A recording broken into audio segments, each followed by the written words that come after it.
I honestly believe that when I go to a property, it's not my job to sell the house. My job is to get a nice photograph that people will look at that home and say, yep, I want to have a look at that.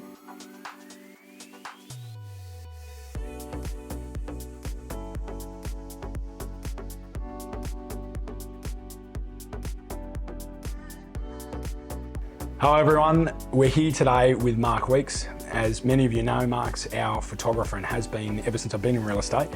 Mark's got over 50 years experience taking photos. He's certainly seen a lot of change in that time. What'd you start with, the old Kodak camera? The old rollback thing? Not quite. Not quite, yeah, there you go. Yeah. But today we're going to sit with Mark and obviously chat around some tips, some tricks, and ultimately some prep you can do before you take photos for your home when you're selling. So Mark, let's get straight in. What makes a good photo in real estate when they're looking to obviously showcase the home in the best light and what they've got to offer, the best space and things like that? What makes the best photo? Cleanliness, Yeah. I think. Yeah, okay. That's number one. Yeah. How you present your home. And it makes it a lot easier as a photographer if I come in and the home's nice and neat, clean, get rid of all the, especially tissue boxes. Yeah. Fold the toilet paper up like the hotels. Put a point on it. Put the point on it. I would prefer the toilet paper to be totally removed from the shot. Yeah. But to me, you need good light, which we have an element of control over that. Yep. But to me, the best photos come out on the homes that are best prepared. Those they've taken the time to think about each room, each area, and get rid of all the clutter. Yeah, and that makes a big difference. And obviously over the years we've worked together, I've picked that up from you, and I try to prepare every client to that point where you can just come in and it makes your role a lot easier. You mentioned a couple of things there about obviously, particularly bathrooms. I know you're fairly particular with how we do that in the kitchens, which are obviously two of the biggest, I suppose, elements to a home that people care about these days. Yep. So when you say that, so we talk sort of bathrooms, en suites, kitchens. Over the years, we take all the towels out of there, and certain appliances we sort of shift to make sure that it's not the centerpiece of the photo. Why do you think that's important versus, say, for example, in a bathroom, having all the towels out, like colourful towels and things like that? Why is it important to have them removed? What's the benefit of that? Well, every bathroom's different, but if you look at this area that we're shooting in, I've found that predominantly we don't get these huge bathrooms. And a lot of the times the towel rack is to the side or very close to the camera. And if you put a towel on that rack, you've got this big blob of colour close to the lens, close to the camera, and it blocks the view through to the bathroom. And it also, you're covering up all the tiles and you're covering up the quality of the fittings. Yep. The soaps and the disinfectant and the toilet brushes and things like that. We don't need to see them because people will bring their own when they buy the place. We're not selling this. So what we want to see is the things that you're selling. Yeah. The quality of the tile, the quality of the fittings, the quality of maybe the blind stay. Yep. And a colour too, sometimes are really bright, especially these bright, they really drag your eyes to that particular product. Yeah, so that's why I like to take them out. Yeah, that makes sense. I suppose we could get into selling toilet paper. We'd make a bit of money in this climate. No, you're killing them, right? 100%. And so sometimes from a perspective of buyers, right, when we're dealing with them, they'll come through the property. They've obviously, the first place they see it's online, right? So they're seeing it online. We sometimes, not necessarily because of how we take the photos, and we've mastered that craft with you over the years, but we often get the point of a buyer saying, oh, it looks much bigger in the photos than what it does in real life. So when they're there in that space, tell me, and I know the answer because I've heard you say it plenty of times, but why often does the photo perhaps look bigger in certain spaces, not always the case, but in certain spaces, than in a photo versus real life? What's the difference there? There's a couple of things. One is we use a fairly wide angle lens so you can see the room, but I'm a great believer in the fact that we take, with our lenses, we are getting the full width of the lens or the full width of the room in focus, perfectly in focus. Yep. Whereas when you look at a room, when you walk into it, you see the same as my camera sees, but it's not all in focus. So your peripheral vision sees the whole width of the shot, but your brain is sort of only focusing on the centre of it. Mm-hmm. So a lot of our shots are fairly wide and they do give you that illusion, but sometimes there might be a time when the photos are taken too low, yep, too close to the floor, so it gives you an illusion of depth and width.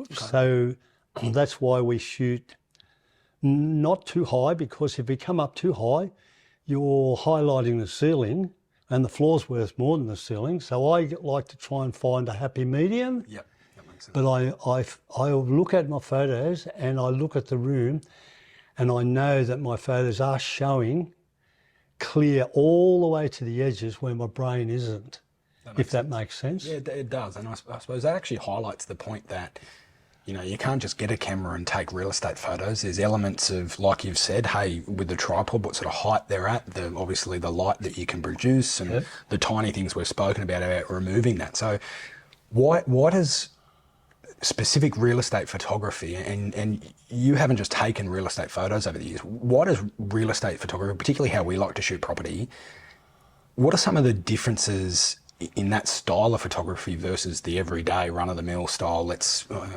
take some photos of flowers or cars or planes or something like that. There's obviously plenty of difference there. What are some of the biggest differences that you notice? Well, like you said, a car or a plane, you got the one subject in one condition and one lot of light.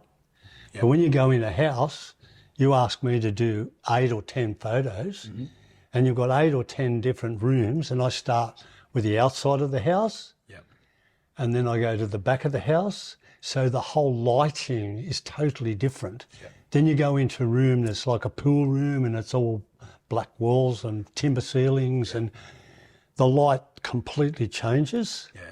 So that's I think the biggest, or one of the hardest things that people don't realise, is that you just can't walk from room to room and go click, click, click, yeah, there. It's different. Every single room. And then you're looking into windows and there might be a nice view through the windows. And yeah, especially when you're down near the beach, people will go, oh, can you come early in the morning because the sun just shines across the water? Yeah.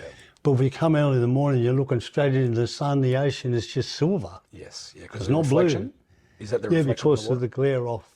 So sometimes it's the time of the day can completely change the lighting in a house. Yeah. That's what I find. Okay. And especially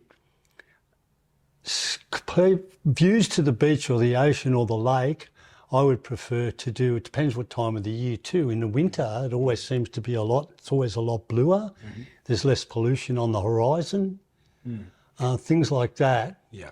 And we can, I didn't want to say, yeah, we can sort of, you can touch it up or enhance it a little bit, but the pollution on the horizon is going to be there, whether you like it or not. Yeah, but maybe a different time of the day, we can change the time of the day. But otherwise, if you're doing 10 shots, I'd have to go there 2 or 3 times to get different light conditions. Every house is different. Yeah, yeah. And has that been a challenge over the years that you've enjoyed, the difference in every house? Yeah, I love taking photos. I really enjoy it. Sometimes I think, oh, how am I going to do this? And I change the aperture slightly, or change the shutter speeds, and I bounce the light off the ceiling or something. And then it bounces up and you look at it and I can see, oh yeah, that's going to look nice. We know when you take a good photo because you say, oh, look at that one. Yeah, you're too excited. But I suppose that ties into a question I have. Obviously, it's a challenge at times because everything's different, like you've said. But what do you love about it? To sustain any career, it doesn't matter what you do. You've been at this for 20 plus years now. Real estate photography, obviously, you've been taking photos longer than that. What do you love about it to obviously still keep you going? It's hard for people to imagine that you're over 50 with how you look. They'd be thinking that you started taking long photos way over 50. from zero. But yeah, you've been at this obviously a while. What do you still love about it? Wow. And it's not getting away from Dugma. No, You can't say it's that. hard. That's a hard one to explain. There's a certain amount of pleasure you get from you look at a room or you look at a house and you look at the thing and then you take a couple of shots and then you change the settings and you look and you go, yeah. The shot nowadays, when you can look at it instantly, you look at it and you go, yeah, that's going to work. There's a certain satisfaction that you've actually mastered that shot. You've got that, maybe perfect shot's not the word, but you get instant feedback using digital photography. You get that instant feedback and you can look at it and say, wow, that looks nice. You know, the floors jumped at you, or you've got the view through the window, or there's just, I don't know, that's me. Yeah, I just get cool. a buzz out of taking a shot of an old bathroom somewhere and it just looks nice. So obviously I know you fairly well outside of obviously what you do as a role, and I think you're an incredible man and person, not just a good photographer, and I know that you're very creative. So how do you think, does your creativity, whether it be fabricating something metal-wise or drawing or something like that, do you sort of need that creative knack to be good at real estate photography? Like, is there an overlap there? Is there a specific skill that you need creatively to shoot property? I don't know. I think I can come into a home that people have styled themselves and they've taken the effort to make it clean. That certainly makes it heaps easier for me. Mm-hmm. I've spent that much time moving remote controls and tissue boxes and kids' toys and things that you're in the house all the time, you don't even see. Or there's huge bunch of flowers stuck in the middle of the kitchen and you can't see any of the appliances.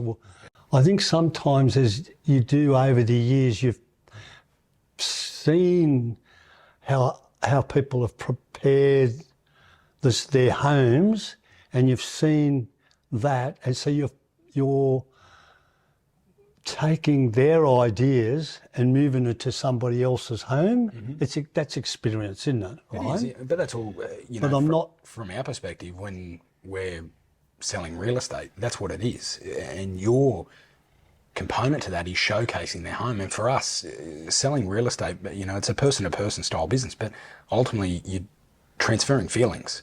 For us, the dream, the home isn't the dream, it's what someone can do with it. It's the memories they can make and things like that. So your element to that, it starts with you. The photos that you take sell the inspection for us to then sell the dream or the property, so to speak. So, the point is when we take photos, we need to take it from the marketing perspective of, hey, who's the target market here, and transfer that feeling that someone has, as you said, it's their own home that at times people take for granted, and that transfers across, I think.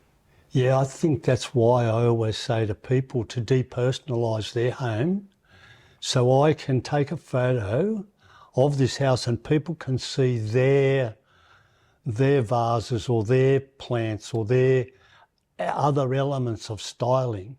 So that's why I like people that minimise their personal stuff, depersonalise as much, but keep it really neat and clean. And then you can show the whole room. Yeah.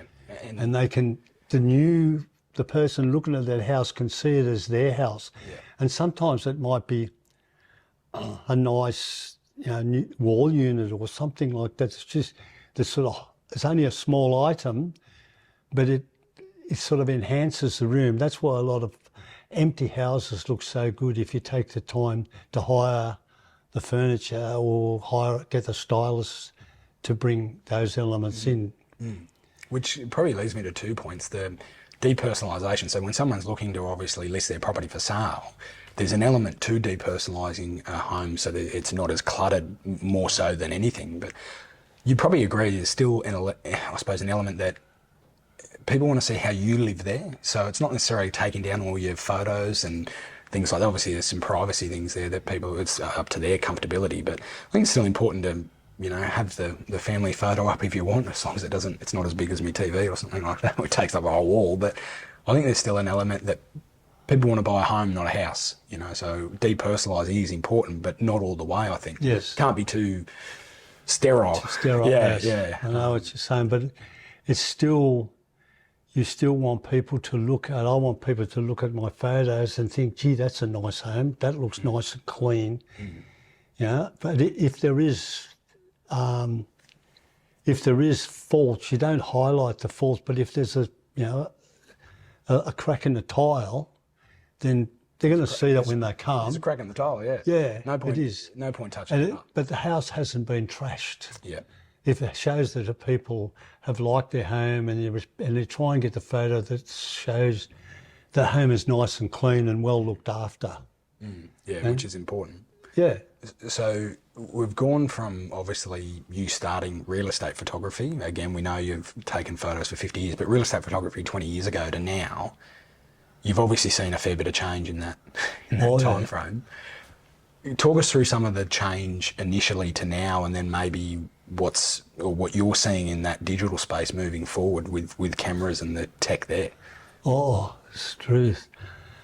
The quality of the cameras has improved out of sight. Yeah. But also, I think the photographers actually taking the shots have, through time, you build up experience where you know what perspectives you want and what angles you want. I never particularly liked it when they used to take these shots from above and they look like a postage stamp. Yeah. Go way up and use a drone and say the suburb's nice. But just your camera angles is important, and the quality of the lenses, the colour. Years ago, people didn't have the technology to be able to download the photographs. Where now, with all this high-speed internet and stuff like that, that's one of the things, the size and the quality and the definition that's in the photos themselves has improved out of sight. Well, it is. We're getting print-ready photos immediately, really. When you shoot, they're print-ready. You know, yes, we're getting them just instantly, about. You know, it's. Well, we still have graphic designers that touch up the photos, not touch up in that, just enhance a little bit of light in the corner, or if there's really strong shadows. Yeah. You know, they might do that. We can also, sometimes there could be a garbage bin in the background or kids' toys sticking out from under a bed. Yep. Little things like that. Yeah. The devil's in the detail, I say so. Eh? The devil's in the detail. Yes. So you obviously that transition over a long period of time with the tech in cameras and stuff like that's changed a lot. Where do you see that sort of moving forward? Just obviously being better and the camera body itself just the cameras becoming better. Look, now they're talking about mirror lenses, and I do bracketing manually, and I find it hard to keep up to the digital technology. Just like sometimes the owner of the house will show me photos they're taken with their phone. I think, boy, do you need me? Yeah, the phones are that clever now. But when you take those little photos on their phones, you can't transfer that. That's good from phone to phone. Sure. But when they do those photos, then later on they want to print it, or they want to blow it up for a poster, or you want to advertise it using other medium. Yeah. That's when you'll come unstuck if you think that you can do a photo with a mobile phone. So looking at some of the new technology, it looks like, to me, from what I've seen, mirrorless lenses is where the technology seems to be shifting. But I don't know, I think maybe I personally can't see a huge difference between my camera and some of the new ones. Yeah. So So I suppose to probably sum that up, there's still a strong element that the photographer needs to obviously know what they're doing. You can't just rock up and take photos. Being the tradie I am, knowing that the tool's only as good as the tradie using it. I'm not a tradie, these are very soft hands. So Mark, to wrap up, obviously we understand sort of a bit of your background, why certain techniques are important when taking photos. So taking photos, right? Why is it so important that the tips you've mentioned with cleanliness, depersonalise, declutter, why is it so important that that end product, being the photo, comes out clean, crisp, to obviously sell the inspection, not the property? But tell me from your point of view why that's important. I honestly believe that when I go to a property, it's not my job to sell the house. My job is to get a nice photograph that people will look at that home and say, yep, I want to have a look at that. They're a nice, clean photograph. Everything's in focus. It's nice and sharp. And it encourages people to want to go and have a look. I know I drop my heights down on some places, which can give an illusion of some width. Like if you had a swimming pool, I can go down the swimming pool that high off the water and it'll look like it's 50 metres long. Yeah, of course, yeah. Right?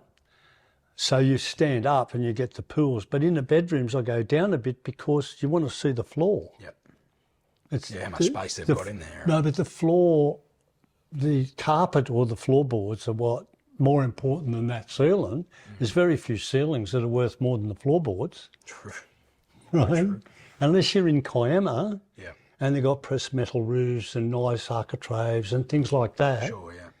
Then you can see some value in tape, but that's when you just do some close-ups of certain elements of the fireplace or the big hearth. And that's a different style again, right? Yes. It's more portrait style than well, it's you're showing other elements of the quality of the home. Sure. But if you say, I think if I got enough photos to get them to the house and then they see those other elements, you as a salesman go, have a look at the quality of this fireplace. Yeah, 100%. And just, did you notice the or did you notice the centerpieces or the chandeliers going with the house? Sure, yeah. Those sort of things Yeah. are the bonuses that you have. It's like a guy used to say, and there's more. We've got knives coming as well. Which is important. Yeah. No one thing sells a property, right? There's multi facets to that. So We'll have somebody look at this and say, that guy's full of shit. that makes two of us. Has he stopped it? We're rolling. I thought he'd stopped it. I thought he said it was. We ain't stopping. There you have it, everyone. There's some tips from Mark, the man. Maybe that's your new nickname, Mark the man. The old man. The old man. The old man. Not a day over 50. He is. Anyway, hope you found some value there. And as always, should we be able to help in any way, feel welcome to reach out. We'd love to help.